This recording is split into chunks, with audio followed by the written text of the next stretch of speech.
What's going on, everybody? Today we're going to be talking about functional ingredients and functional beverages and why I think those are important to you. Stay tuned. The reason why I decided to implement functional ingredients and functional foods into my diet is because I just felt overall benefits to them a lot more beneficial than taking traditional medication. By no means I'm not a medical professional. I can't advise you on what to take and what not to take, and I can't be held liable for what and can't give you advice on what to take and what not to take. I just tell it to you from my personal experience. So that's the disclaimer out of the way. But moving on. Some of the functional ingredients that I like to use as my day to day are the following. So I like to utilize a maca powder. I use this, no particular brand, but I found this happened to be the Vega brand. It's a gelized maca powder, and if you look at the back, it has 1,500 milligrams of maca per 2 capsules, and you got to look for a relatively high dose. Reason being is when you buy supplements, a lot of supplement brands will have a really fancy front label, but not the right amount of functional ingredients, and that's really important.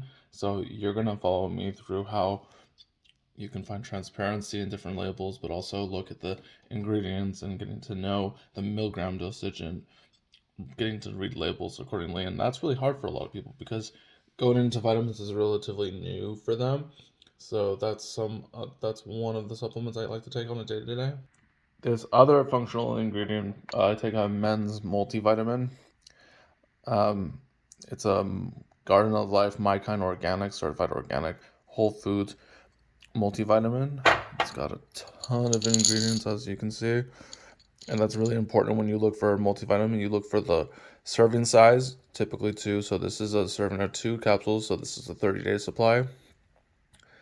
It's got a ton of functional ingredients. It's got K2, MK7. That's really beneficial.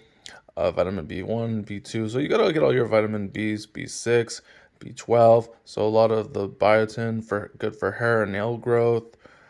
A lot of ton of ingredients, and also make sure it's organic.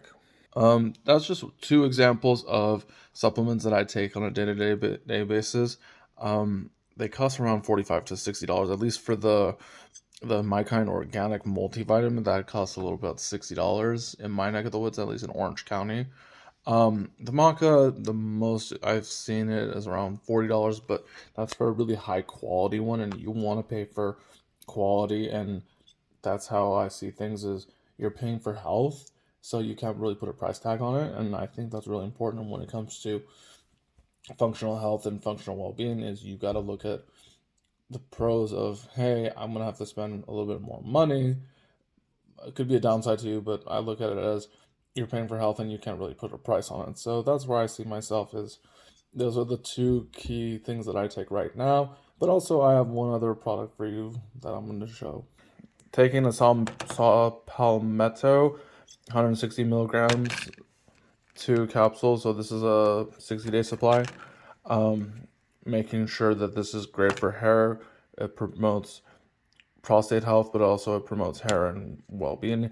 If you're losing hair, from my experience at least, this particular brand Jaro formula, I was able to regain my hair, and I was losing a lot of hair, so I was able to implement this into my diet and functional health, and my hair suddenly decided to grow back naturally. And finally, last and not least, a bonus one for you guys is a good vitamin D3. Make sure it's a dose of 5,000. I know 5,000 is a relatively low dose. I take a prescription grade one that I got from my doctor. You can only get it from the pharmacy and you have to ask your doctor for it. It's a 50,000. This is 5,000 I use. This is over the counter. So 5,000 is a great starting point for those of you who haven't been into the vitamin D3 before. Again, look at the ingredients list, supplement facts. So one capsule has a 5,000 IUs, which is a small dose. I take about 30,000 a day. Yeah, 30,000 is about a good sized dose for those of you who are lacking vitamin D. And the only way I found out I was lacking vitamin D3 is just getting overall blood work done and making sure that I go into the doctor's office at least a quarter, so once every 4 months, making sure I get my iron levels checked, my different cholesterol levels checked, making sure that my vitamin D levels are optimal, because during COVID right now, it's been linked that COVID doesn't thrive in high vitamin D environments. So get something with high vitamin D content, and I highly recommend that you look into getting a higher dose. I have a 50,000 IU dose that I get from my doctor, and that's covered by my insurance. At least my insurance, at least. Maybe we gotta look into it further. But yeah, thanks guys. That's my premiere video on why I think functional health and functional medications and medicines are beneficial. So stay tuned.